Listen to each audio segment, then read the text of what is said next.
you doing today? It's going to be a different live that we're doing here today and a different training than I usually do. I'm going to have you totally control how we're going to go forward here. You can ask me basically anything. So here I am, and I absolutely love answering riders' questions because this helps me to really get in contact with where you are, where your horses are at, and it also helps me to think things out a little bit more deeper. So I actually really love doing this with you. So we had quite a few questions coming in. I've chosen 4 of them, and we'll go through those 4. But if you have questions that you want me to address in this session, particularly to you and your horse, then feel free to put notes below. If you're on the replay, you can also put notes below, and I always come in, answer questions. So feel free to have an interaction with me. So hi, my name is Chris Adderson. I'm the founder of Harmony for the Horse, and we're coming here live to you. It's a windy day. Let me know where you're coming from. I'm in Canada. Let me know where you're coming from, and if you have any questions you want me to have a look at today. All right. So I'm going to put the first question up here. And as you can see on the screen, this is from Victoria. She submitted this question. I'm interested in rehabilitation. My horse was drugged with the people before, or the previous owner, and the horse is really scared of people. How can I help her? First of all, I just want to say that thank you, Victoria, for taking this horse on.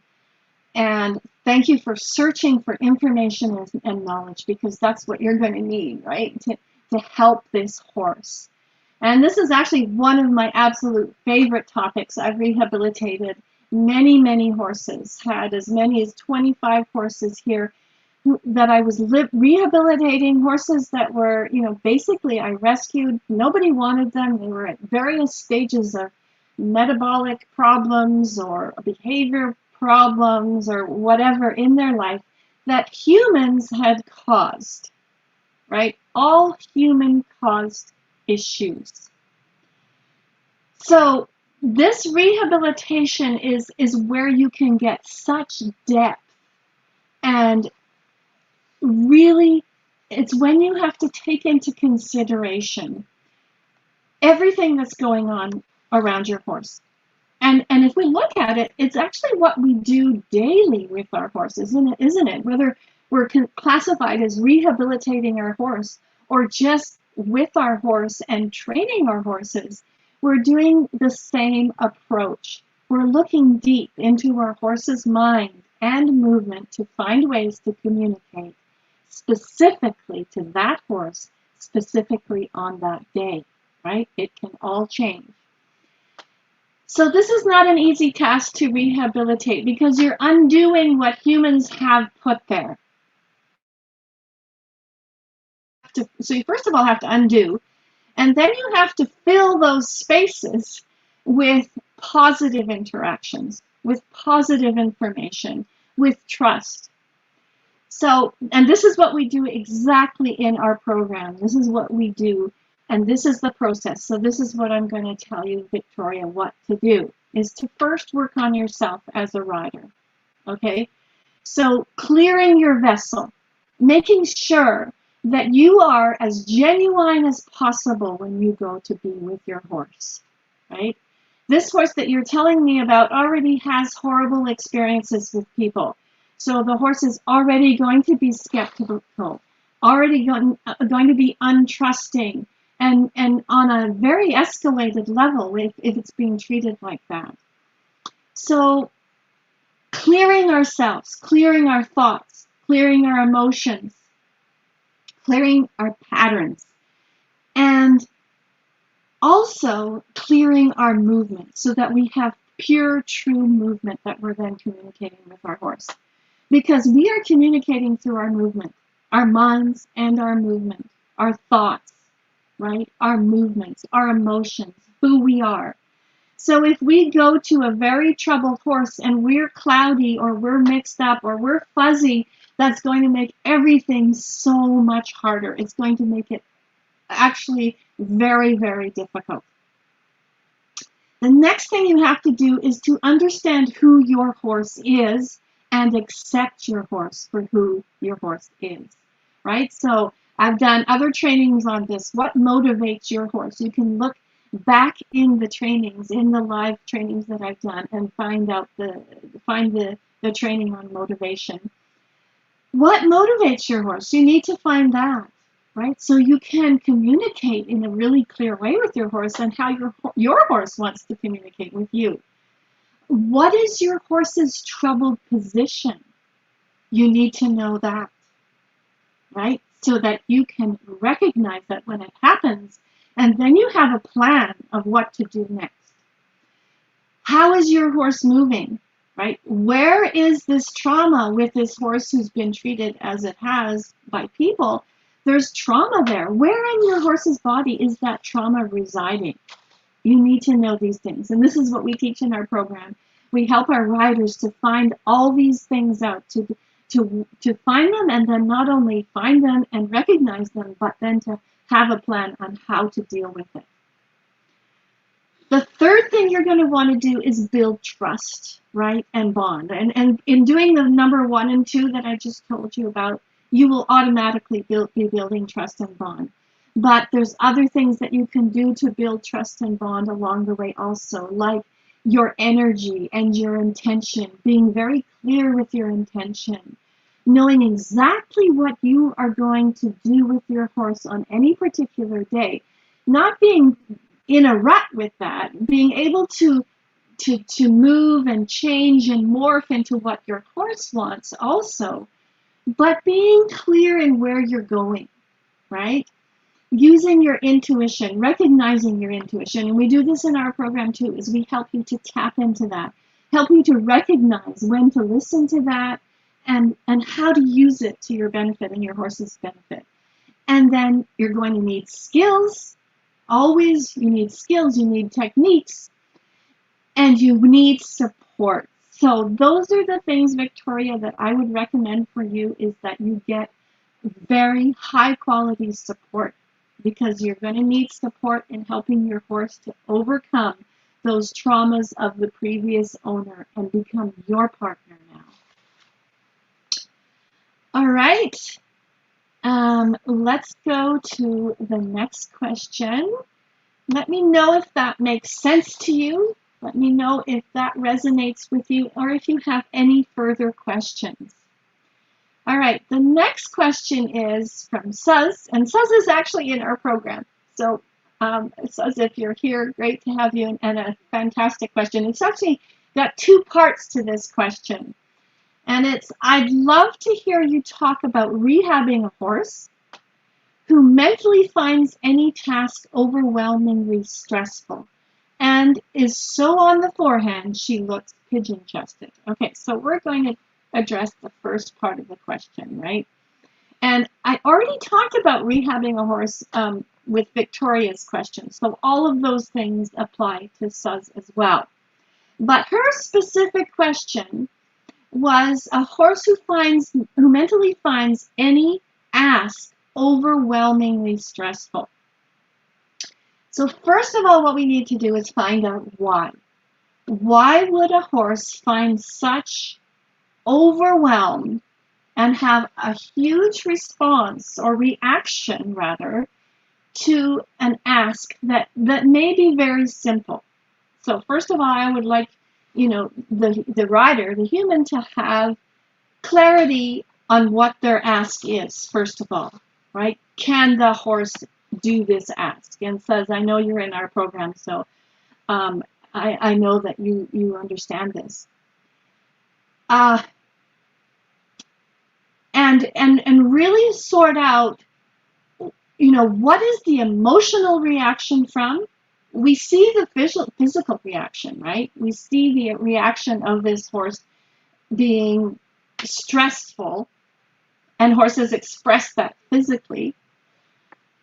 But what is the emotion behind that? What is underneath that? What is the emotion that is behind that? That's what I would ask for you to determine with your horse. And what I would suggest for this kind of a situation is liberty. Okay?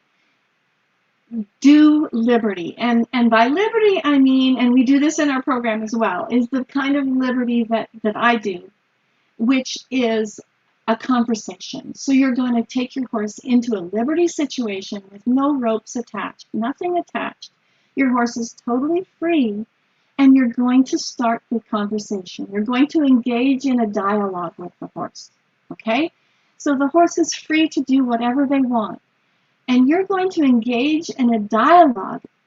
And what you need to do as a rider, though, is you need to be very open and willing to receive. Okay? So if you're not open and willing to receive information, then the same is going to happen. The same old stuff is going to be happening. But if you have made the leap to be willing to receive, and you are receiving what your horse is telling you, then that's when you can engage into the deep conversation with your horse and take it from there. And let's go to the second part of Suz's question, which was the horse on the forehand. And so what I would recommend there, Suz, and you're in our program too, so you will know about the strategic warm-up. That's what I would recommend, is the strategic warm-up, because it's not only a way to warm up your horse for the day or for the ride or whatever you're going to do, but it's a way for you to evaluate what is going on in your horse's body and therefore the movement, right? And this leads to everything else. So you can find the blockages, you can find the rotations that are not quite beneficial and effective movement. You can find incorrect and correct movement by this strategic warm-up. So this is very useful in helping the horse to be not on the forehand and evaluating why the horse is on the forehand. So let me know if that answers your question, Suz, or if you have anything else. I'm going to just look at a few other questions before I go on to the next one. Tracy says, I found out that one of my horses comes and hugs me when I'm sad about what's happening with my and having something attack. Sorry, I can't really read the message completely, but Tracy, that's amazing. Yes, horses actually do come and hug us.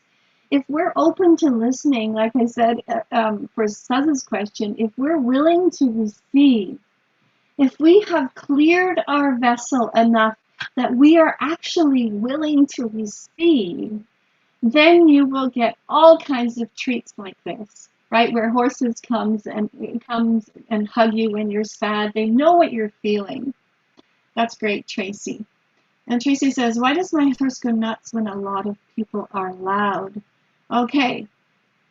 I was actually just talking to a student of mine just 15 minutes ago about that situation.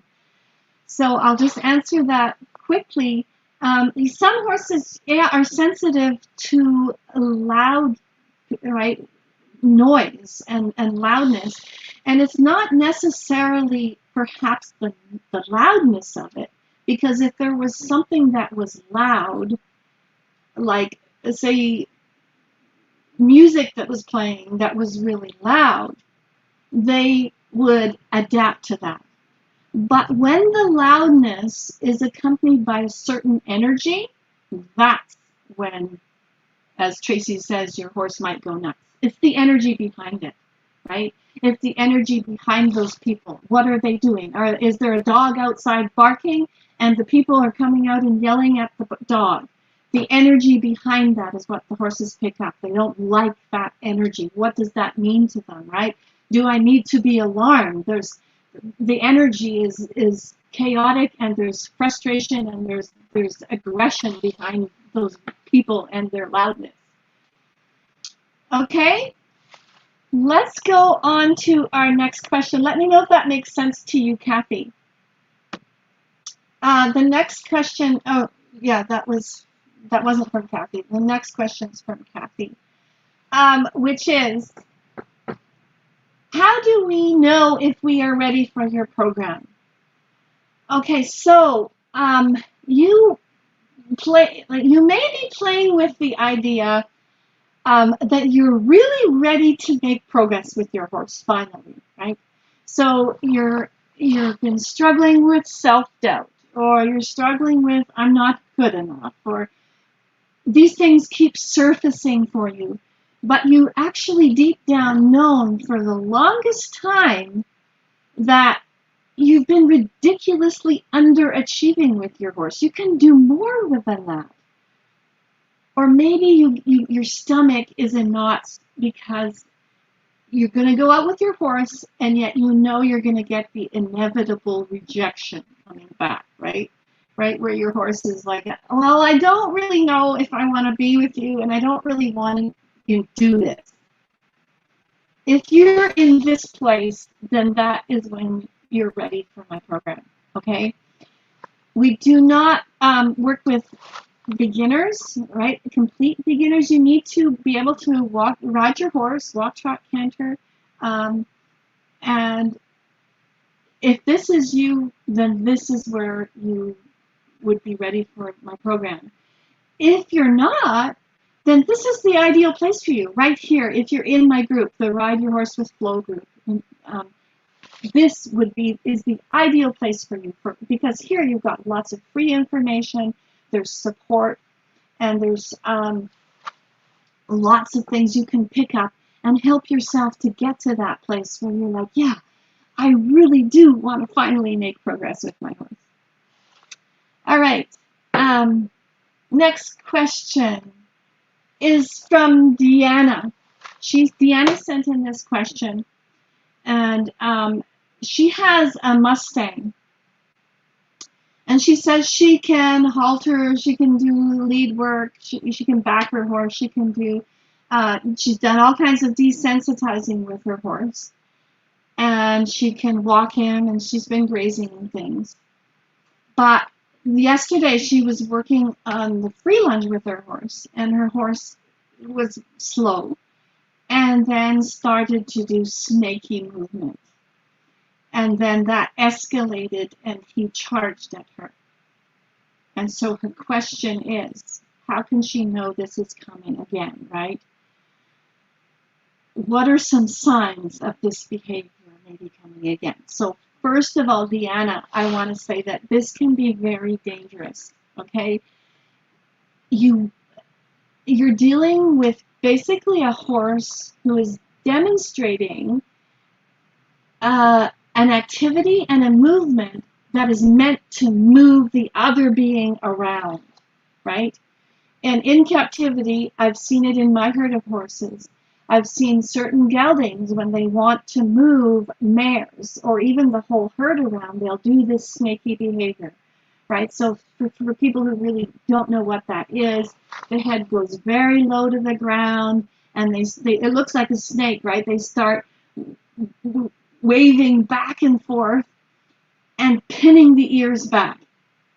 And so those are things, Deanna, that you might start to see. The head really lowering, right? And you said your horse got slow, so the thought process is happening.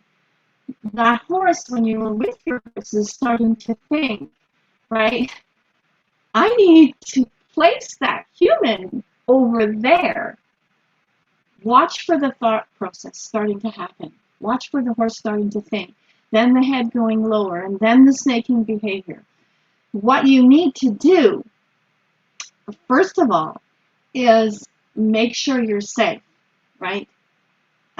This can be very dangerous. I just want to say that again. Make sure you're safe, but you want to change the scene. You want to change the conversation, not from your horse saying to you, I need to place that human over there, to the horse saying, oh, the human is moving me around. I'm going to yield and move over there, right? So you need to have your movement, your mind and your movement in a place that you can handle that. that you know when it's coming up, you know what to do next, and you can be very clear and assertive in that situation for your safety.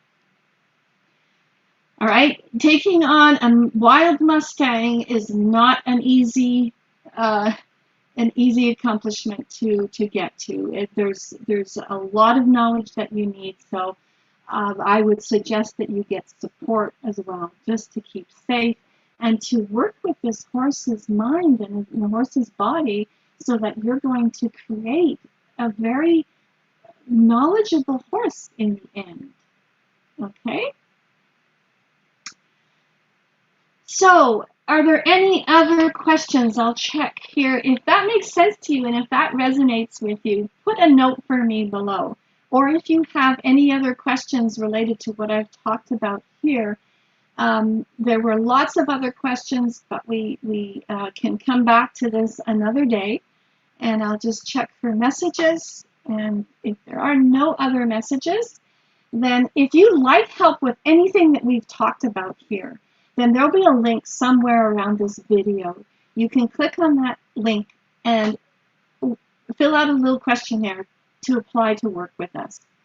And we'll help you to get through these problems that you're having with your horse and help you to become the rider that you want to be with your horse so that you can have freedom, you can have flow in your movement, and you can ride how you want to ride and fulfill your dreams.